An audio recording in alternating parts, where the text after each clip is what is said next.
Sometimes things happen when you're less expecting them. Well, I have to deal with them now.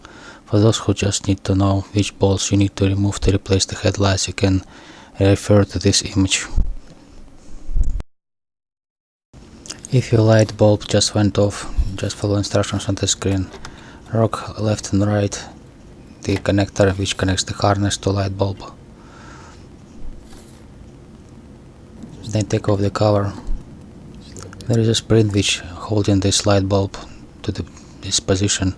Just unlock it like this, lift it up, pull up the light bulb. Make sure that the new one you install in the same position as it was before, in the same orientation. Lock the spring back and this notch and put the cover back and connect the harness. To replace the turn light, unscrew this bolt first, then slide this turn light using this tool, preferably of this position.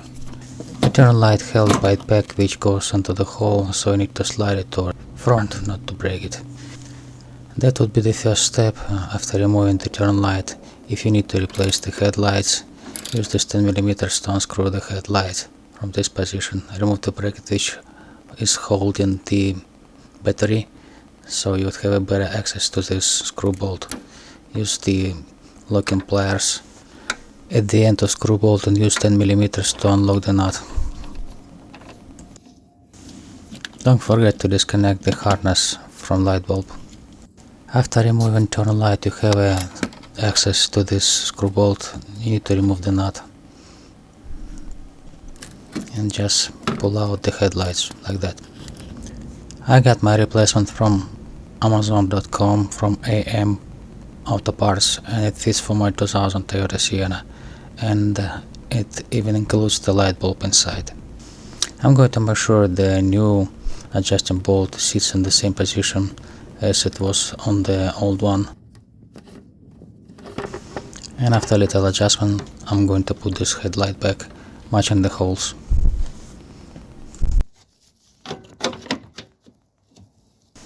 New headlights assembly doesn't come with hardware, so I have to reuse the old one. As you can see, it's a really easy job. There is only 3 screws. One behind of these headlights, one on the top, and the last one on the side. Making sure that everything is tight.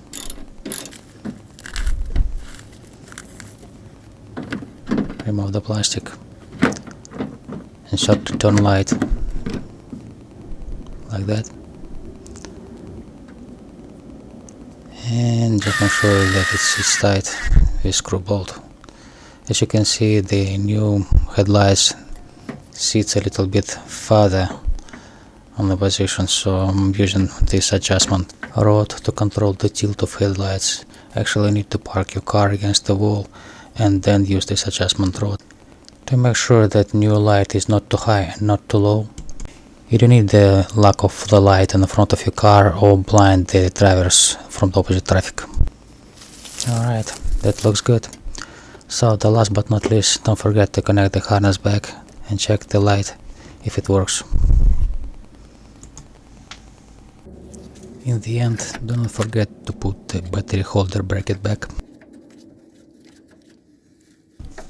I done with headlights, but I still need new grill because this one is broken into pieces. To remove radiator grille or getting access to the bumper retainers on the top, you still have to follow these procedures. The radiator grille is connected to the car with this kind of plastic retainer which is snapped on the back. My grill was broken into pieces, so I didn't care much, but I would recommend you do these things because after I did that, I never could find this retainer on the floor, no matter how hard I was looking for it. It is better and safe for retainers to use this kind of retainer removal. This thing works great for all retainers, and it costs about 9 to 10 bucks on Amazon.com, and it's safe, as I said, for retainers. After removing retainers on the sides, remove retainers on the top because you need to remove more of them behind the grill. Bend the grill toward you carefully and remove 3 more grill retainers. Due to misfit parts, I had to remove this grill 3 times, so first time I removed it with my screwdriver. I recommend you use removal tool which I showed you before. I just would like to show you that there is 3 pegs located behind the grill which you need to pull out using this removal tool which I showed you before. Once again, my old grill was broken into pieces, so I didn't care much, but I would recommend you to use the screwdriver to remove this grill, because you will break the retainers.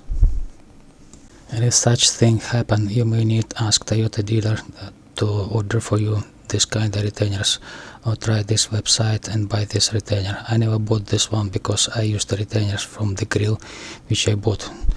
So I tried to buy the retainer from Amazon.com, and the third party retainer actually doesn't fit. As you can see, it is thinner, it doesn't stay in the position of grill peg, and it slides off right away. Well, anyway, here are the spots where grill retainers are connected to the car.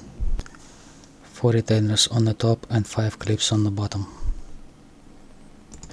But of course, if you're going to replace the grill, you already have found the grill, and here is where my adventure started. I found the first grill on Amazon, and it was Tong Yang manufacturer grill. The second one I found from AutoZone, and when I got it, it was still Tong Yang grill, and both of them are not fit. I'm gonna show you why. When I'm trying to connect this grill with this retainer which comes with this grill, it just doesn't stay in spot. The second one I bought from AutoZone in hope that I'm buying the Keystone collision grill, but I still got the Tong Yang grill and it still doesn't fit. Let me show you what I mean. Even if I put the grill pegs in the positions on the left and on the right, and I connect the retainer on the top, it sticks out, and that looks ugly actually, because the grill has the pegs inside and they just do not stay inside, they slide off right away, and it stick out in the front and it looks ugly, and it just doesn't fit. It stays in while I'm holding it down. At first look, it actually looks like it fits, because retainer in the place and the side clips in the place, but if you look closer, the grill actually sticks out a lot and it doesn't look pretty at all. The third grill I bought from eBay, it's a different model, last 3 numbers 234. The guys actually even ensured excellent fitment and hassle-free installation. However, it's a Tong Yang again. I can't believe that I don't have any other choice. Well, this time I thought I'm gonna install it or die trying. Well, it looks like pegs line up with holes. But here we go, doesn't match again. Well, I tried to bend the plastic and see what's gonna happen. Well, at least the retainer stay on the peg and doesn't slip off.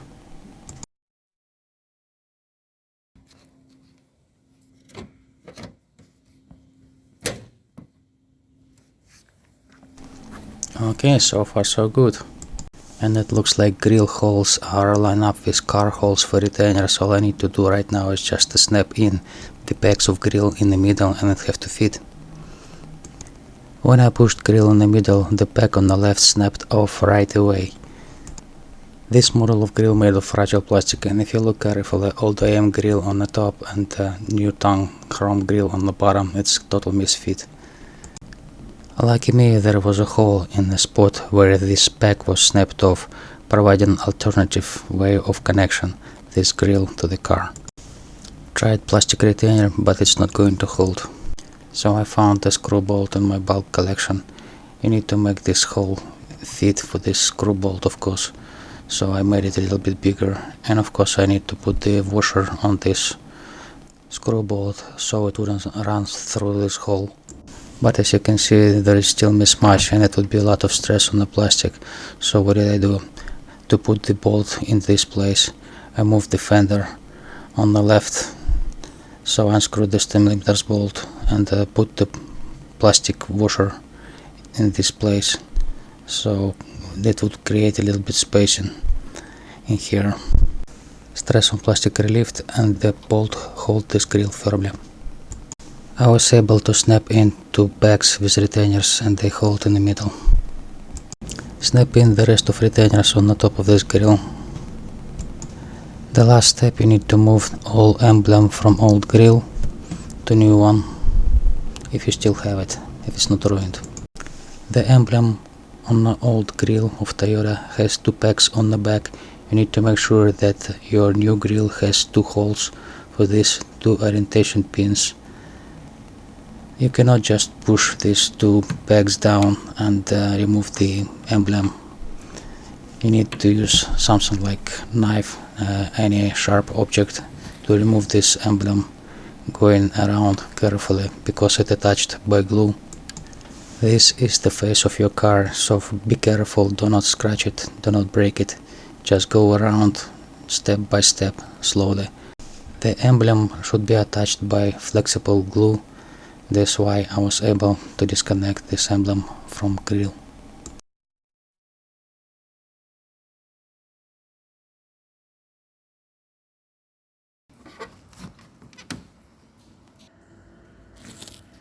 This is how the emblem looks behind when I disattach it. And the pegs, like orientation pins, fit to the new grill holes. Of course, you cannot solely rely on these pegs because they are not going to hold. You need to use something like flexible glue. In my case, I used the glue which I had. It is super fabric adhesive, but it did the job. I used the rubbing alcohol to clean the surface of the grill before attaching the emblem with glue, and then I removed the old glue from emblem also. After that, I had to clean up the surface of the emblem using the same rubbing alcohol. Applying glue on the grill, then applying glue on the emblem for better attachment. Then just hold the emblem in place for a certain time to make sure that it stays firmly, and dry up a little bit. Because this glue is flexible and not as permanent as promised, I was able to disattach it and return this grill. But this would work on the black grill also, if only these pegs would stay in place, but they just slip out. The chrome version worked better, that's why I kept it. It's not perfect, but it worked for me. And you don't have to paint it, it looks actually nice, it doesn't stick out. I hope my video will help you with your project.